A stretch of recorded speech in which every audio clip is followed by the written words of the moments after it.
Good evening, everyone. Welcome back to the last of the three prediction shows for tonight. We're going to New York. This one, Brooklyn at the Barclays Center. Gervonta "Tank" Davis defending his WBA Lightweight Championship of the World against Lamont Roach, live on Prime Video pay-per-view this Saturday. Tank coming in, obviously, with his undefeated record, only been sent the distance twice, I think it is, for his whole career. Lamont Roach coming up from Super Feather, I think, as well. I think he's WBA champion down there. Last out against Frank Martin, it was nip and tuck, to be fair, until the Tank detonated on him, wasn't it? Obviously, that's been a feature for a lot of the Gervonta Davis fights in the past. I'll come to both of you just to give your thoughts and outlay on the fight, and then we'll get some predictions in, boys. I'll let you go first, Liam.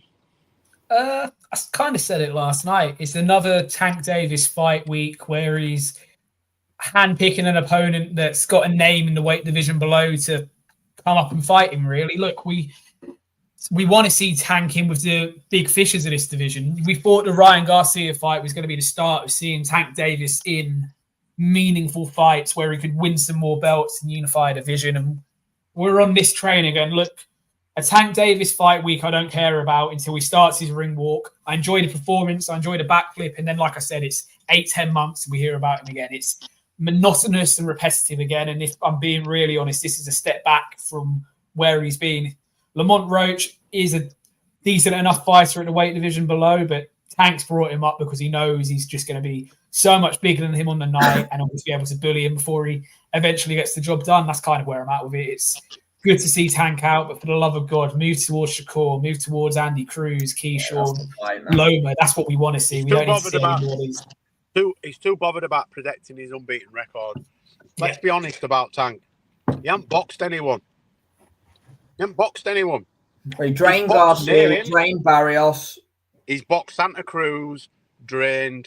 Barrios drained. Rowley drained. Garcia drained. He hasn't boxed anybody that is hydrated to the weight division they're supposed to be in, which is the same weight division as him. They're either moving up or they're boiling down, right? We do not want to see Tank fight anybody that's not named Stevenson, Cruz, even Lomachenko. Move up to 140 if you think you're that good. You say you are.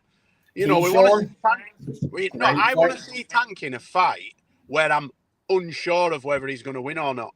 Yeah, where there's some jeopardy. And I don't mean that we think he's going to win because he's that good. No, we know he's that good, but we also know that his opponent is hindered. I want to see Tank in a 50-50. Never seen him in a 50-50 fight, ever. They tried telling us that when he came over here and boxed flipping Liam Walsh, it was and I'm friends with the Walsh brothers. I know them well. I've known them years. They used to spar and train with my brother, so I'm not digging out Liam, right? I'm really good friends with Ryan. But we knew what he was going to do to Liam, and Liam was unbeaten at the time and was a reigning IBF champion and was good, but not that good, right? And Tank missed weight for that fight. That showed he missed weight and then bullied Liam Walsh. That's how that fight went down. I just want to see him in a fight where we're unsure of whether he's going to win or not. We aren't going to see that unless we see him fight one of the other boys in the division. One of the big boys. Forget hiding behind you're a PBC fighter and you don't want to fight in and you don't want to fight there. But it's meant to be about the best fighting the best. The Saudi money is allowing that to be done, but he's isolating himself in a corner playing the I don't want to go over there. They can't afford me, this and that. They can afford you, but you don't want to go over there because I don't believe that he is 100% confident. Listen, I would put Keyshawn Davis in with him and say that that's a 60-40 fight. I think he beats Keyshawn, but Keyshawn will ask questions of him now. Maybe in a couple of years' time, it would be a 50-50.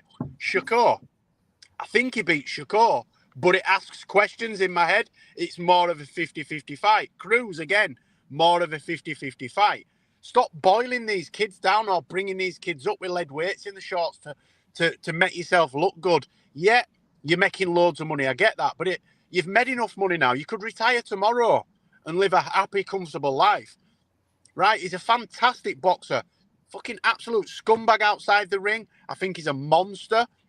And you know, I wouldn't want anything to do with him on a personal level, but as a fighter, the kid's got skills to fucking burn, to absolute burn, and he is dynamite in his hands as well. He is wasting the best years of his career doing non-fights. They're just not. We're not interested. We'll be sat there watching it. We'll be doing a watch along, but none of us are clambering to see this fight because we pretty much know what's going to happen.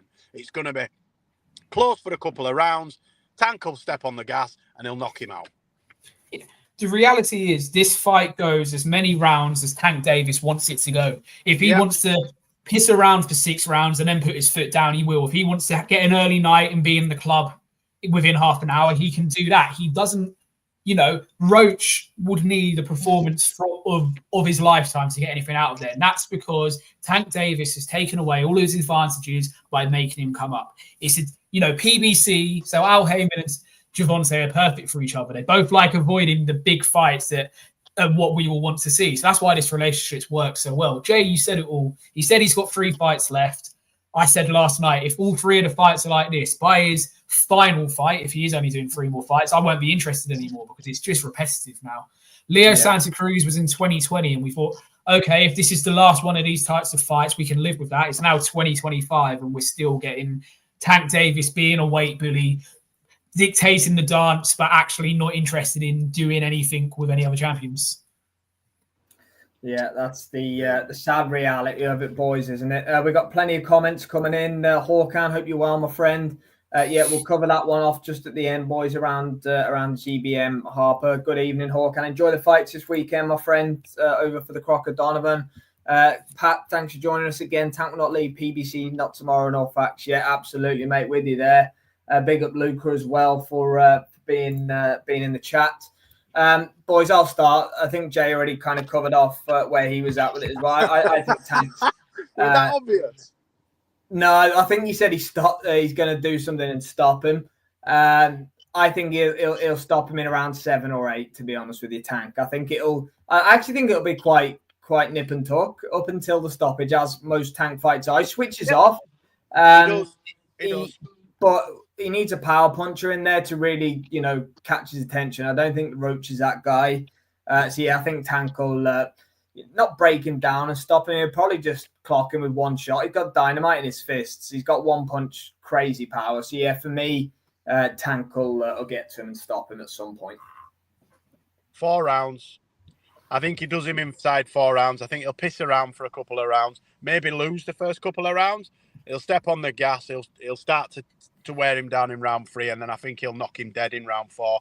I think we're going to see one of those Santa Cruz type knockouts, leg twitching, sort of absolutely out cold. Not that I'm baying for that or wanting that. I'm not wishing that on anybody because it's not nice to see. But I just think Roach is going to get off to a great start. Excuse me. As with all Tank, I mean, he's losing a lot of the fights that he wins, his Tank. You know, 3 or 4 fights of his last 5 or 6, he's been down on the scorecards. And then, as Sam said, he's got absolute dynamite in his hands. So I think he might be 2 rounds down. He'll wobble him in the 3rd, and then he'll just knock him dead in the 4th. I don't see it going past 4 rounds. Yeah, Tank, whenever he wants, like I already said, he decides how the dance goes. He'll allow Lamont Roach to feel like he's got to stay in the dance, allow him to feel confident, and then when he wants to flick the switch, he will. I'll go round 5, could be earlier, could be later. It's literally the Tank Davis show, and we're all going to be there watching it before we don't talk about him for another 10 months. That's the reality.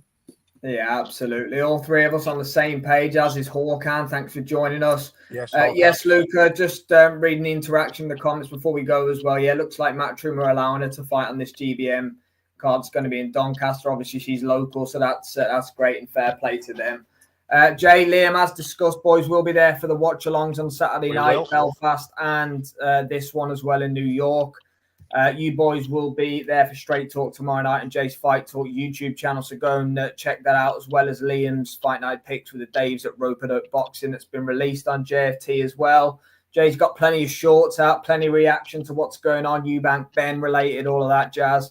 Make sure that you go and check that out. Boys, been a pleasure. I'll see you next on Saturday night when we get our teeth stuck into a great weekend. Thanks to everyone for tuning in.